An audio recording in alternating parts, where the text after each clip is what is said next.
Hello, everyone. We meet this type of client all the time. When there was an urgent need for this device, often asked, could you please help me finish the production of this equipment in 15 days, or 20 days to help me finish the production? Well, personally, I kind of do. Because the equipment, the faster you can make it, the better our profit margin is going to be, right? But any piece of equipment, they're all made up of hundreds of supply chains.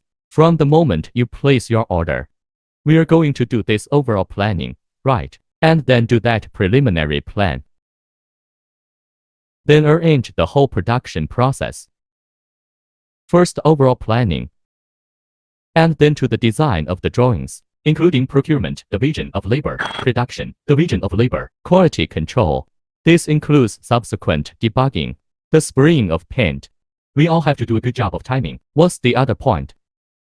At every point in time, we all have people to blame. Let everyone carry the heavy load. There's a metric for people's pictures, right? Only in this way can we better guarantee the quality and quantity in time to complete the production of such a device. So everybody knows a good thing. It must be standardized and streamlined. Then, from our point of view, are we really treating the device as if it were? It's made like a craft. Every piece of equipment we ship to can become our Huichengsheng, a beautiful business card. Right. Well, I would suggest that if there is an extreme demand for this equipment, we must do a good job of this time card point planning. If the client wants to use this equipment next year, hurry up, place the order. Don't hesitate. Thank you.